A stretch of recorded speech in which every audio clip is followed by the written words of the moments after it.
Hey guys, today I'm reading Bloodbound. I hope everyone enjoys and has a happy Halloween. Anyway, let's get started. Number 15, October, Moon Day. Remember the cheese touch fiasco from last year?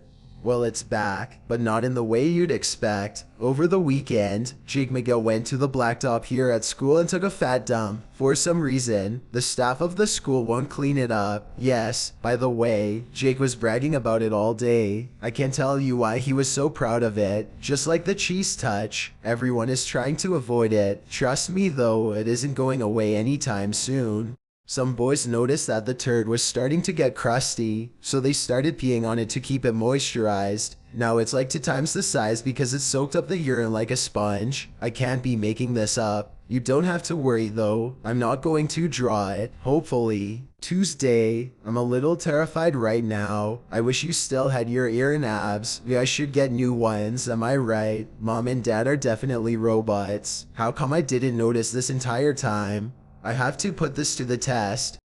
Later today I found my old baseball, so I found dad and I threw it at him. If he's a robot he would immediately catch the ball because robots can process things at the speed of light. You son of a... Now Frank, maybe you just don't have your nerves of steel like you used to. They had me in the first half, not going to lie, but now I realize I was still right. My dad is a robot, but I still have to test mom. So I went out to her and asked if she knew when my birthday was. I don't actually know. I wanted to wait until you were older to tell you this, but you're adopted Greg. Oh my god, I knew it, she is a robot. Mom and dad can't have kids because they're both robots. I can't believe this has blown over my head this entire time. Does this mean Roderick and Manny both are adopted as well? Or could they also be robots? I guess I'm going to have to keep an eye on them both then, because the robot takeover can be any day now. Wednesday, school's having this contest called the Balloon Brigade. The basics of it is that we all let a balloon loose with a note attached to it with our name and address. So when someone finds it, they have to send it back. So whoever's balloon went the farthest, the winner gets this giant jar of candy corn. Now listen, I'd do about anything to get my greedy little hands on that jar of candy corn. Ever since Roderick grew this addiction to shove candy corn up his nose, we never had candy corn in our house ever again, 4 years even, so I need to win this contest. Thursday, we started the contest about 3 weeks ago, and I got a letter from someone who found my balloon. Usually people find other people's balloons in like 2 days, so this must mean mine went far. The kid who found my balloon was this kid named Maddox Selsum. My balloon popped in the woods where his house was. I decided to go over to his house and meet this kid, but I didn't want mom or dad taking me because they're robots.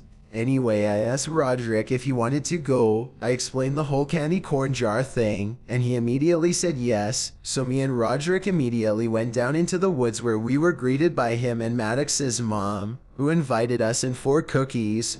I'm usually not one to judge because I'm such a good guy, but this Maddox kid is weird. Not Fredly weird, but a whole new weird all on his own. While Mrs. Selsum was talking to Roderick, me and Maddox were making no conversation at all. He just kept staring at me that gave me chills down my spine. Also, for some reason, he kept giving me a kissy face look. When I tuned back into what Mrs. Selsum and Roderick were talking about, Mrs. Selsum was talking about this thing called the pork gospel. When Maddox broke him in our silence and asked if I wanted a tour of his house, I didn't really care about what Roderick and Mrs. Selsum were talking about, so I agreed. When he showed me his room, I was flabbergasted. There was nothing in his pale white room other than a white sheet on the floor in the middle of his room. I asked him where his bed was, and he said the pig gospel doesn't allow beds or any sort of entertainment. He said those words exactly, by the way, as if he was reciting it from a book or something. I asked him if there was at least one thing that he does for fun. He said yes, but then he looked back into the dining room to see if Roderick and Mrs. Selsum were still talking, and then he told me to follow him. Then we journeyed down his basement. Anyway, I was so confused with what I was looking at.